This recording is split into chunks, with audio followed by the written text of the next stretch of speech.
Before kingdoms rose, before prophets walked the earth in their glory, there lived a man with no throne, no wealth, no lineage, a man who was born into slavery, who owned nothing. Yet Allah placed his name in the Qur'an forever. This is the story of Luqman, alayhi salam, the man whose heart shone brighter than nations, whose wisdom bent the arrogance of kings, and whose words to his son became an immortal revelation. Tonight, you will hear the story of how an ordinary man became one of the greatest wise men Allah ever created. He enters the story the way dawn enters a silent night, softly, without noise, without armies or miracles. Just a man alone in the vastness of history. Yet, Allah chose to carve his name into revelation. Before you hear anything about Luqman, alayhi salam, you must first understand the weight of that honor. The Qur'an has carried the names of prophets, angels, and nations, but among all creation, only one ordinary man, neither king nor messenger, was granted a surah in his name. And that mystery hangs in the air like a question the heart feels before the mind understands. Who was this man, and what did Allah see in him? Long before scholars debated him, before storytellers tried to describe him, before the world even noticed him, Luqman, alayhi salam, lived in a world that forgot softness, a world of power and noise. Empires rose on greed, kings spoke with arrogance, and people measured worth by status and lineage. But somewhere far from the thrones of men, in a land where dust kissed the feet of shepherds, a humble servant walked the earth with a heart so awake that the heavens watched him. He was unseen by people, but never unseen by Allah. There were no miracles surrounding his birth, no signs in the sky, no trembling of mountains announcing his arrival. Instead, he came into a world that overlooked him, a man with no wealth to his name, no tribe to defend him, no reputation to carry him. Yet in his chest lived something rarer than gold, something even prophets recognized from afar. A heart that never lied and a mind that never slept. Before Luqman, alayhi salam, ever spoke a word of wisdom, before he rose from slavery to honor, before he sat his son down to pour pearls into his young heart, Allah had already chosen him, not as a prophet, not as a ruler, but as a sign that greatness is not inherited, it is earned, that honor is not found in titles, but in sincerity, and that sometimes the most powerful message does not come through miracles, but through the quiet strength of a righteous life. And so, the Qur'an opens Surah Luqman, alayhi salam, not with his lineage, not with his appearance, but with a declaration from the Lord of the worlds himself. We gave Luqman, alayhi salam, wisdom. It was not knowledge learned from books. It was not a status granted by men. It was the kind of wisdom that purifies everything it touches. The kind of wisdom that turns a slave into a sage and a forgotten man into an eternal lesson. The kind of wisdom that made the angels record his name beside prophets, not because he was one of them, but because his heart carried something astonishing. Gratitude, humility, clarity, and a truthfulness that made even kings lower their voices. You may ask, why him? Why did Allah elevate this man above the noise of his age? Why did he choose his words, his simple words to his son, to be preserved until the end of time? The answer is as quiet as the man himself. Because Luqman, alayhi salam, lived unseen by people, but fully seen by Allah. Because while the world admired power, Luqman, alayhi salam, perfected sincerity. Because while others chased the world, Luqman, alayhi salam, chased wisdom. And when Allah loves a servant, he writes his name not in stone, but in revelation. And that is why we begin here, with the story of a man who owned nothing, but whose heart was so full that Allah made his name immortal. He came from a place the world did not look toward, a land of heat, dust, and quiet resilience, somewhere deep in Africa. No royal cradle awaited him. No prophecy surrounded his childhood. No scholars lined up to record his birth. He entered life with nothing but the skin on his body and the breath in his chest. Dark-skinned, short in stature, with thick lips and cracked feet from long walks under burning suns. This was Luqman, alayhi salam, as people saw him. A man whose appearance invited no awe, whose presence stirred no whispers of greatness. He looked like someone whose life had been forgotten. People judged him the way the world always judges, by what is visible. And what they saw was a young man with no lineage that mattered, no wealth that protected him, no strength that intimidated others. In the marketplaces, he blended with the servants, the herdsmen, the laborers who bent their backs to survive another day. In gatherings, no seat was saved for him. He was the type of man people looked past, not at. A face among faces, a shadow among shadows. Then came the chains. At some point in his youth, fate, or rather divine design, delivered him into slavery. His hands were bound not to punish him, but to shape him. He was sold like property, commanded like an object, worked like an animal beneath the sun. Every day was a test of patience. Every night was a test of faith. A lesser heart would have crumbled under humiliation. But Luqman, alayhi salam, carried something inside him that hardship could not erode, a calmness, a quiet awareness, a steady gaze that saw beyond the wounds of the present moment. He did not curse the sky. He did not resent his captors. He did not drown in bitterness. Instead, he learned the art of silence. He observed people closely, their cruelty and their kindness, their lies and their truths. He saw how arrogance made even the strong weak and how gratitude made even the weak powerful. Lowly, with each painful day, his soul sharpened. Slavery did not break him, it purified him. Hardship did not blind him, it opened his inner sight. People saw a slave. Allah saw a servant whose heart was already kneeling, and while others only noticed the limitations of his body, Allah was watching the radiance of his soul, that deep sincerity, that inner cleanliness, that patience which never trembled. The world mistook his humility for weakness. But in the unseen realm, angels noted every tear he swallowed, every insult he endured, every silent prayer buried in his chest. He was not expected to become anything, not a leader, not a scholar, not a man whose words would outlive centuries.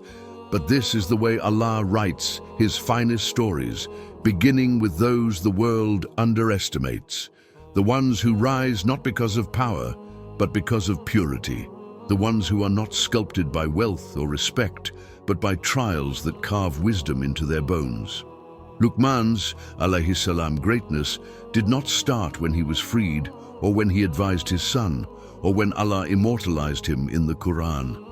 It began here, in the silent, unseen endurance of a young man the world overlooked and Allah chose. The day that changed everything did not arrive with thunder or miracles. It came quietly, like most divine tests do, wrapped in something ordinary. Luqman's alayhi salam master called for him, his voice carrying the tone of command that slaves knew too well.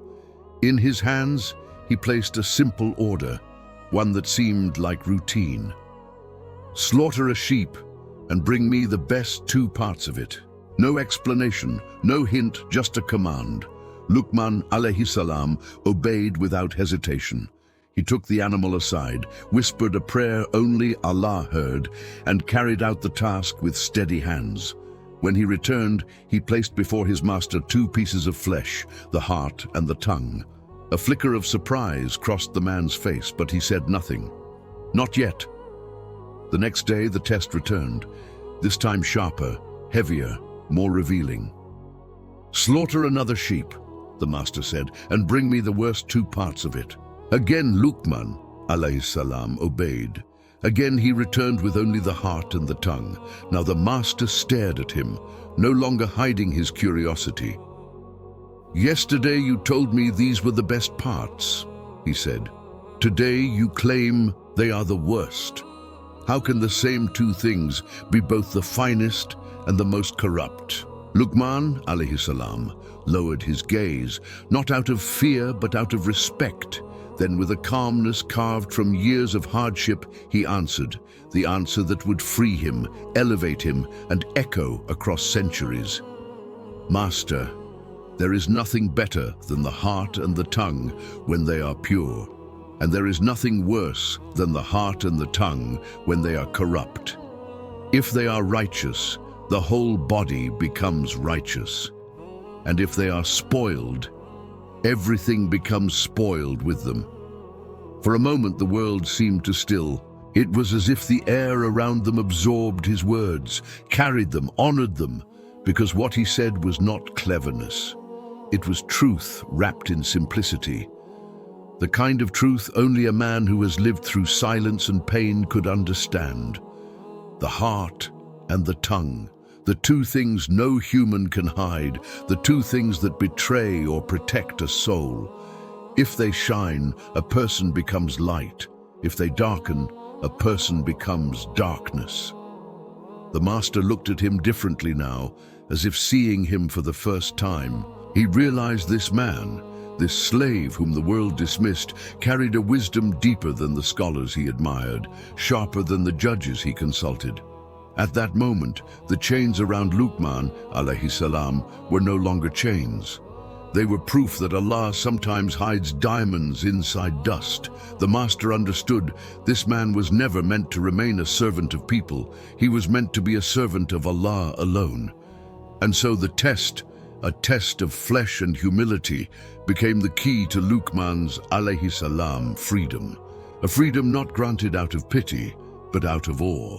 The doors that the world had closed on him for years opened in a single breath, simply because his heart and his tongue spoke truth. That was the turning point. The moment the world shifted its gaze, a slave became a sage, a forgotten man became unforgettable. And the heart of Luqman alayhi salam, the heart that chose purity over resentment, rose to a place only Allah could raise it. After his freedom, Luqman alayhi salam walked away from the life that had once chained him, carrying nothing but a heart polished by patience and a mind sharpened by reflection. His journey led him north, across deserts and valleys, until the land of Palestine opened before him, a place where prophets walked, where revelation breathed, where the air itself seemed to hold the weight of divine truth. It was there that he first encountered Dawood alayhi salam, a prophet whose presence carried both authority and gentleness, a leader chosen by Allah to judge between people with justice. Luqman alayhi salam watched him quietly at first. He observed the way Dawood alayhi salam listened to disputes, not just with his ears, but with his heart. He noticed how the prophet would pause before speaking, letting silence clean the air, letting truth rise on its own. Luqman alayhi salam learned that judgment was not about cleverness, but clarity, not about winning, but about seeing into the roots of a matter. And something inside him resonated deeply with Dawood's alayhi salam approach. After all, Luqman alayhi salam had already spent years studying humanity from behind the veil of servitude. Now he was learning how to translate those observations into wisdom that could heal rather than divide. Day after day, Luqman alayhi salam stayed by his side, not as a companion, not as a scholar, but as a humble seeker who understood the value of stillness. His silence was not emptiness, it was concentration. His questions were not many, they were precise. And Dawood alayhi salam recognized in him what few men possessed, a mind that understood without being told, and a heart that softened before it was judged. It was during this time that scholars later began to debate. Was Luqman alayhi salam himself a prophet, or simply a righteous servant? Some argued that a man of such wisdom, such insight, such purity, a man mentioned by name in the Qur'an, must have been a prophet. Others insisted he was not, pointing to the verse, "We gave Luqman alayhi salam wisdom, not revelation." Prophethood is a mantle given to a chosen few. Wisdom is a gift poured into the hearts of those who purify themselves. And this distinction is what made Luqman alayhi salam extraordinary. For if he had been a prophet, his story would belong to the ranks of messengers guided by revelation, protected by divine authority. But Allah wanted something else, to show the world that greatness is not only for prophets, that spiritual elevation is not reserved for those chosen through revelation, but also those who choose Allah through sincerity. By giving him wisdom, not prophethood, Allah made Luqman alayhi salam a mirror for every ordinary believer. A reminder that closeness to Allah is not limited by lineage or status or miracles or signs. A heart can rise simply by being truthful, grateful, and awake. And so Luqman alayhi salam remained beside Dawood alayhi salam, learning not through scripture, but through witnessing how a prophet lived. He learned how silence can protect a person from countless regrets. He learned how judgment belongs first to the self before others. He learned how humility opens doors that pride keeps shut. And through this companionship, his wisdom deepened until it was no longer merely learned. It became part of his being. People came to him seeking advice they once sought from kings. They trusted his words because he spoke little, and every word he spoke felt weighed by heaven. He was not a prophet, but he walked with the dignity of one. He was not given revelation, but he carried the reflection of revelation in his heart. Allah raised him without title, without miracles, without scripture, so that humanity would understand that sometimes the greatest light does not descend. It grows quietly within a human soul. He waited until the world grew quiet, until the sun softened its light and the shadows stretched long across the ground. Only then did he call his son to sit beside him, not with authority, but with tenderness. There is a moment in every father's life when his heart feels heavier than his words. And this was Luqman's alayhi salam moment. His eyes, calm and deepened by years of reflection, settled on the young face before him. He did not raise his voice. He did not decorate his speech. He spoke the way wise men breathed, slowly, intentionally, each word meant to land gently on the heart. "My beloved son," he said, and the world around them seemed to lean closer. "The first thing I fear for you is the one thing Allah never forgives. Do not associate anything with him. Everything in this life becomes light or darkness based on that one truth. Shirk destroys a person from the inside long before the world sees the ruin." He placed a hand on his son's shoulder, not to strengthen his speech, but to soften it. "And be grateful," he continued, "to Allah who formed you, to the one who guided you, to the one who never leaves you even when people do. Gratitude will build a palace in your heart, one no storm can enter." His voice deepened with quiet emotion as he spoke of parents, the ones who sacrificed silently, who aged slowly while raising their children. "Honor them," Luqman alayhi salam whispered. "Your mother carried you in weakness upon weakness. Your father protected you before you even understood what danger was. Treat them gently, even when they do not treat you gently. Such mercy returns to you in ways you will not expect." Then he leaned closer, lowering his voice as if letting his son in on a secret, known only to those who watch the world with spiritual clarity. "My son, even if something is the size of a mustard seed, hidden deep inside a rock, or lost in the heavens, or buried anywhere in the earth, Allah will bring it forth. Nothing escapes him, not your kindness, not your sins. Walk through life with this awareness, for it is the key to integrity." He reminded him of prayer, the pillar that shapes a believer's hours and purifies their days. "Do not let your prayers fall from your hands," he said. "Hold them, protect them, stand before Allah even when your soul feels tired. Prayer is the rope that keeps a heart from falling." Then came the responsibility that belongs to every believer. "Invite people to what is good," he said softly. "Warn them against what is harmful. even if they dislike you for it, even if they hurt you for it. You were not created to be silent in the face of wrong. He paused, letting his son absorb the weight of it. And when hardship strikes you, as it surely will, be patient. Patience is a bridge between today's pain and tomorrow's mercy. He shifted, letting the breeze carry his next words. Do not walk the earth with pride, he said. Do not lift your chin as if you created your own breath. The earth you step on will swallow kings and beggars alike. Walk gently, for gentleness is a sign of strength. Then, as the final light of day dimmed, he gave the last advice, one that revealed more about human character than many ever realize. Lower your voice, he told him, smiling faintly. Do not shout to be heard. The loudest voices are often the emptiest. Even the donkey brays loudly, not out of strength but out of ugliness. Let your words be measured. Let your tone be soft. Wisdom does not need volume. Luqman, alayhi salam, did not lecture. He planted seeds. He did not speak to impress. He spoke to guide.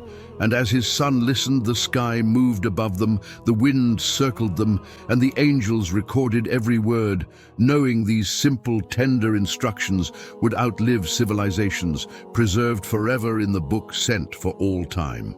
Even after freedom lifted from his shoulders and honor settled into his life, Luqman, alayhi salam, walked the earth with the same quiet step he had since the days of his servitude.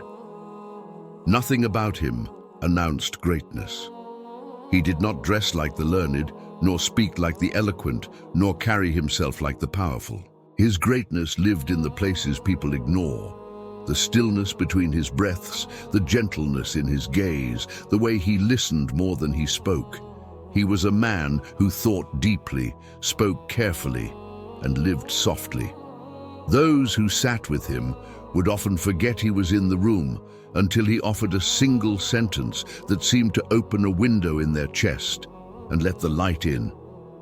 He was never seen raising his voice, never seen arguing, never caught mocking or belittling anyone.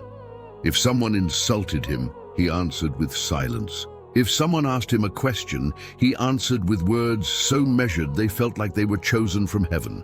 People often mistook his quietness for shyness, but those who understood him knew it was something far more powerful, a heart at peace with its Lord, unshaken by the noise of the world. And yet, as word of his wisdom spread, as men and women traveled from distant lands to seek his counsel, as families brought their disputes to him, the way they once brought them to prophets, Luqman, alayhi salam, remained exactly as he had always been. There was no shift in his posture, no rise in his tone, no change in the way he carried himself. He sat on the ground when he judged. He walked home alone afterward. Even when the leaders of Bani Israel offered him a place among their respected judges, he accepted not with pride but with fear. Fear of failing Allah, fear of judgment, fear of being unjust, even by a hair's width. He remembered the chains, he remembered the humiliation, he remembered the nights he slept on cold stone floors and whispered prayers that no one heard. And because he remembered, arrogance never found an entrance into his heart. The position did not tempt him. Praise did not intoxicate him. Even admiration felt heavy on his soul, as though he might be held accountable for every compliment he allowed to settle too deeply. People would ask him, "How did you rise from slavery to wisdom, from herding sheep to judging nations?" And he would simply say, "By holding my tongue, guarding my heart, and leaving what does not concern me." He never claimed brilliance, never claimed superiority, never claimed that wisdom was something he earned. He knew it was a gift that could be taken in an instant if he ever thought it belonged to him. Luqman, alayhi salam, walked through life with the rarest form of strength, humility. Even when crowds gathered around him, he did not see himself above them. He saw them as fellow travelers on a short journey, each carrying their own burdens, each trying to navigate the world without losing their souls. He kept his head low, not because he feared people, but because he feared disappointing the one who raised him from slave to sage, from unknown to immortalized in the Qur'an. And yet not once did pride enter the heart of Luqman alayhi salam. That was his miracle. Not a staff that split the sea, not a hand that shone with light, not a prayer that raised the dead. His miracle was the purity of a soul that the world tried to break, and a humility so deep that even honor could not shake it. As the years folded into one another and Luqman's alayhi salam life neared its final twilight, there was no spectacle, no grand farewell, no heavenly sign marking his departure. Wise men often leave the world the same way they lived in it, quietly. The narrations surrounding his death drift like scattered leaves across history, each one pointing to a different place where people claimed he rested. Some said he was buried in Bethlehem, near the land where prophets walked and revelation descended. Others believed his grave lay somewhere in Palestine, where he once sat beside Dawood, alayhi salam, and learned the secrets of judgment. Still others insisted he was carried to Yemen, buried among ancient tribes who honored his name. And a few spoke of a grave in the mountains of Saudi Arabia, in a village whose stones remember stories the world has forgotten. But none of these claims stand with certainty. No scholar can point to a stone and say, "Here he lies." No historian can trace his final footsteps with absolute clarity, and perhaps that is exactly as it was meant to be. Allah hid his resting place the way he hides his closest friends, not out of secrecy, but out of protection. For Luqman's alayhi salam value was never tied to the dust he returned to. His greatness was not in where he was laid down, but in how he stood while alive. Think of it. A man once sold in a marketplace, a man whose skin and stature made others look down on him. A man who owned nothing now has a legacy people cross oceans to study. Scholars argue over where he died, but no one argues over how he lived. His words became scripture. His advice became a revelation.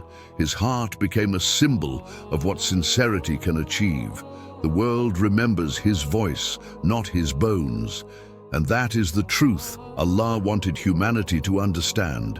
Graves are for bodies. Legacies are for souls. Some people are remembered because of the dust they leave behind. Others are remembered because of the light they carried within. Luqman alayhi salam was the latter. Whether he rests beneath a Palestinian olive tree, or in Yemen's ancient highlands, or near the birthplace of Isa alayhi salam, or in the mountains of Arabia, it changes nothing. The earth beneath him is honored simply for holding a man whose heart once held wisdom shaped by heaven. Greatness is not measured by the stones above your grave, nor by the crowds who visit it. It is measured by the impact of your character, the truth of your words, and the sincerity of your deeds. Luqman, alayhi salam, left behind no palace, no army, no wealth, no empire. Yet his legacy outlived kings, survived civilizations, and travels the world every time a believer recites his story from the Qur'an. People spend lifetimes chasing monuments that crumble. Luqman, alayhi salam, sought only to please Allah, and Allah wrote his name into eternity. That is the kind of legacy no soil, no distance, no forgotten grave can ever erase. Time moves like a tide, swallowing everything that once felt unshakable. Empires that were built on mountains of gold crumbled into sand. Kings who commanded armies with a flick of their hand now rest beneath the same earth they once walked with arrogance. Palaces once filled with silk, music and pride are nothing but ruins the tourists wander through, wondering who lived there and why their names no longer matter. But the words of a man who once herded sheep still breathe in the Qur'an. That is the quiet miracle of Luqman's alayhi salam story. He had no throne, yet his voice sits beside revelation. He owned no wealth, yet his wisdom enriched hearts across centuries. He led no armies, yet his teachings conquered forgetfulness. He lived without power, without status, without the admiration of his age, but he lived with sincerity. And sincerity is a ladder Allah reserves for the rarest souls. Generation after generation, children learn his advice before they learn the histories of kings. Scholars quote him, imams teach him, and believers recite his words in prayer halls and classrooms and quiet rooms where fathers speak softly to their sons. His teachings have crossed deserts, oceans, and continents, not carried by armies, but carried by hearts. And this is the truth his life whispers to anyone who pauses long enough to hear it. A person does not need a crown to shape the world. He needs a heart connected to the one who shapes destinies. Luqman's alayhi salam story is not about rise and fall. It is about rise and remain. Empires rose and vanished. Kings lived and died. Civilizations flourished and disappeared into the dust of time. But his name stands untouched in the book recited until the last day, not because he was powerful, but because he was pure. And in that purity lies a message for every soul wandering through life, wondering if they matter, if their efforts count, if their quiet goodness is seen by anyone at all. Allah sees everything. Allah forgets nothing. Allah raises whom He wills. So the story ends where all true stories begin, with the heart that fears Him, the heart that trusts Him, the heart that seeks Him in silence. That was Luqman's alayhi salam secret, his treasure, the lantern he carried through a world that tried to dim him. Allah does not look at forms, colors, or wealth. He looks at hearts. And sometimes the people the world steps on are the ones Allah raises above nations.